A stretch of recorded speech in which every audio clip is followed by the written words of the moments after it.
Atenção! Começa agora uma teleaula de Física do ensino médio. Você vai assistir a teleaula de número 6. Bons estudos!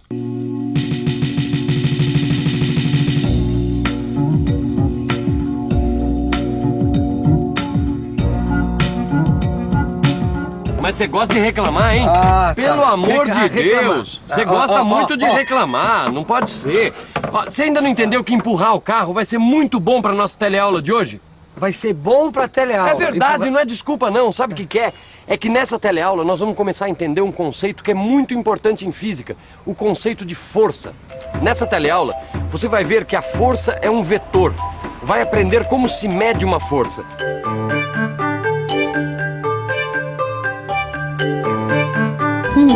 Dá uma força para empurrar um carro. Essa é a típica situação que o conceito de força que a gente usa no dia a dia tem tudo a ver com o conceito físico de força. Que afinal, quando a gente puxa ou empurra um objeto, a física diz que a gente está exercendo uma força sobre ele. É isso mesmo, Maristela? Tá perfeito, Rosinha.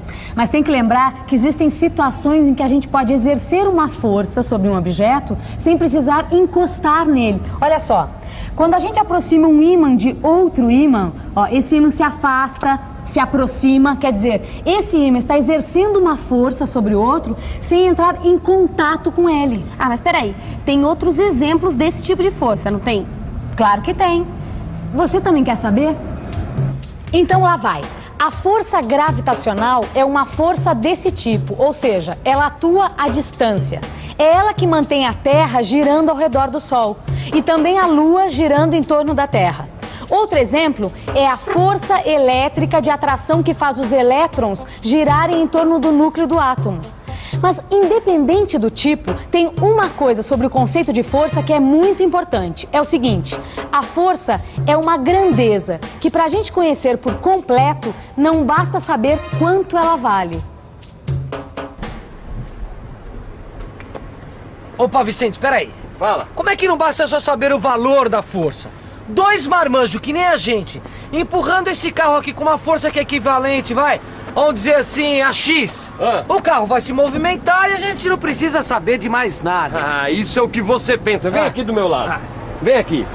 E se a gente aplicar essa mesma força X que você está dizendo, só que nesse sentido aqui, ó, querendo empurrar o carro para lá, ó. O que acontece? Ah, é verdade. É? Quer dizer que com uma força da mesma intensidade, nós vamos obter efeitos diferentes, totalmente. Exatamente. Quer dizer, vai depender da direção da aplicação da força. Agora você matou a charada. E toda grandeza que, para ser bem definida, precisa do valor, da direção e do sentido, é conhecida como grandeza vetorial. Ah, bem que eu já tinha ouvido falar que a força é um vetor. Exatamente. Ah, é por isso, para ficar bem definida, a gente precisa saber o seu valor, a sua direção e o seu sentido. Exatamente. E para representar uma grandeza vetorial, normalmente a gente coloca uma setinha em cima da letra que vai indicar esse vetor, compreende? A força, por exemplo, a gente representa com a letra F, com uma setinha em cima, que deve ser lido como vetor força. Quando a gente estiver se referindo apenas ao valor da força, então a representação é a letra F. Ah, e o valor da força também é chamado de módulo. Opa, mas espera aí. E as grandezas de deslocamento, velocidade e aceleração também são grandezas vetoriais. Porque, olha, elas também dependem da direção e do sentido.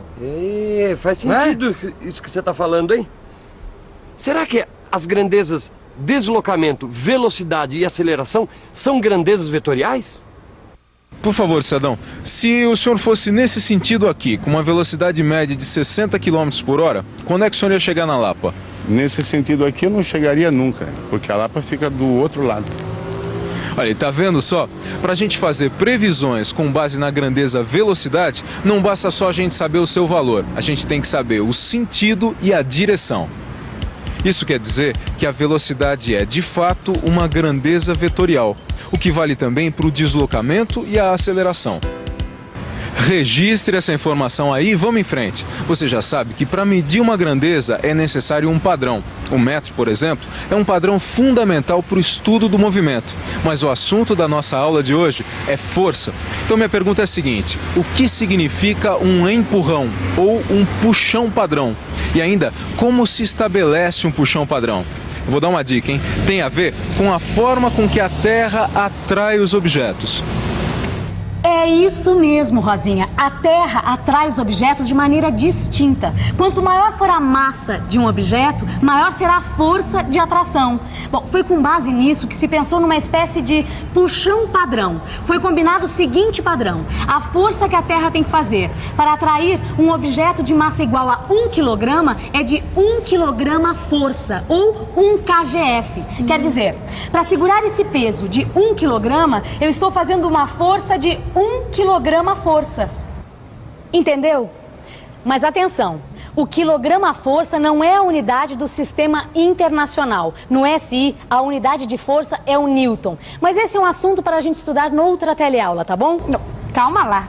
Não adianta nada ter o padrão sem um instrumento de medida para comparar o padrão com outras forças. Mas esse instrumento de medir a força existe, Rosinha, e se chama dinamômetro. Bom, no fundo, os dinamômetros são como essa mola aqui. Dá só uma olhada para ver o que vai acontecer com a mola. Aí tudo vai ficar bem entendido. Quer ver? A mola deu uma esticada.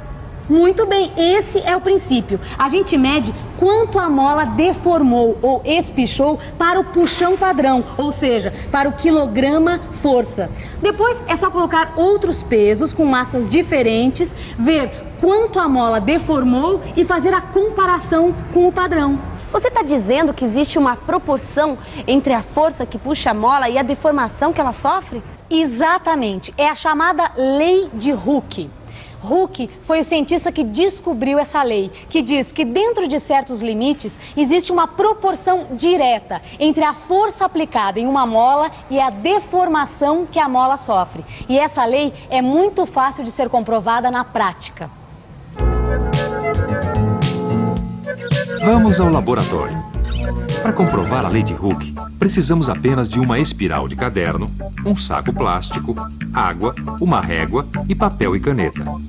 A ideia é ir colocando água no saco plástico e medindo a deformação que a espiral sofre. Vale lembrar que 1 litro de água tem uma massa de 1 kg. Assim, quando colocamos 200 mililitros de água, estamos colocando 0,2 kg, que faz uma força de 0,2 kg força. Aí, é ir acrescentando água de 200 em 200 mililitros, fazendo as medidas de deformação. Com as anotações, obtemos essa tabela com o ΔX, que é a deformação da mola para cada força aplicada. E olha só que interessante. Se dividirmos a força pelo respectivo ΔX, o resultado será sempre o mesmo, ou seja, existe, de fato, uma proporção entre a força aplicada e a deformação que a mola sofre.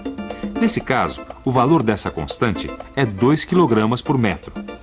Esse valor é chamado constante elástica da mola e é representado pela letra K. Eu tô pensando mesmo é numa outra coisa, Vicente. Ah, já sei o que você está pensando. Como nós podemos somar as nossas forças? Olha, exatamente. Como a força é um vetor, certo? Que depende da direção e do sentido. Certo.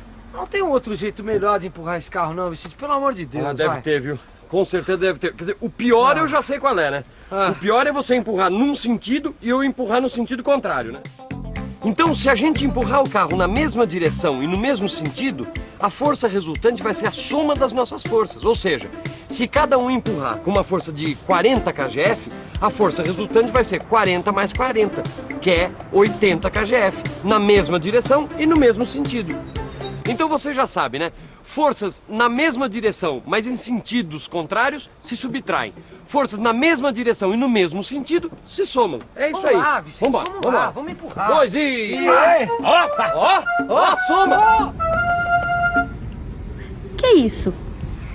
Essa aqui é outra possibilidade de forças combinadas. Essas duas forças, F1 e F2, estão puxando o carro em direções em sentidos diferentes, formando entre elas um ângulo alfa. Bom, nesse caso, para calcular o vetor da força resultante entre as duas forças, nós temos que fazer o seguinte. Na extremidade de F1, a gente traça uma paralela a F2. Assim.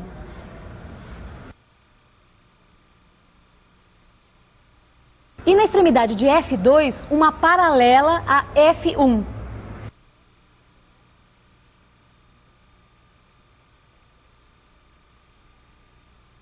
Bom, a gente tem aqui um paralelogramo. E a diagonal desse paralelogramo representa o vetor da força resultante. Bom, deixa eu ver se eu tô entendendo. Quer dizer então que se duas pessoas puxarem um carro conforme os vetores de força F1 e F2, é como se elas estivessem puxando esse carro no sentido e na direção desse vetor da força resultante. Raciocínio brilhante, Rosinha, é isso mesmo. Ah, mas peraí. Por enquanto a gente só sabe o sentido e a direção dessa força resultante. Mas e o valor? Ou como se diz na física, e o módulo? Boa pergunta, Rosinha. Mas para isso a gente precisa da seguinte fórmula matemática. O módulo da força resultante ao quadrado é igual ao módulo de F1 ao quadrado mais módulo de F2 ao quadrado mais 2 vezes módulo de F1 vezes módulo de F2 vezes cosseno de alfa. A noção de cosseno você já deve ter aprendido nas teleaulas de matemática. Bom, esta fórmula é uma forma mais completa, mais geral do Teorema de Pitágoras. Veja. Se as duas forças fossem perpendiculares, como aqui, o ângulo alfa seria 90 graus. E o cosseno de 90 é zero, ou seja, a fórmula se reduziria ao Teorema de Pitágoras. O quadrado da força resultante é igual à soma dos quadrados das forças F1 e F2. Mas vamos voltar ao nosso caso, onde o ângulo não é de 90 graus. Assim, nós temos que usar a fórmula mais completa da lei, certo? Então, vamos dizer que o módulo de F1 é igual a 3 kgf. F2 é igual a 5 kgf. E o ângulo alfa é igual a 60 graus. Vamos ver como é que fica o módulo da força resultante?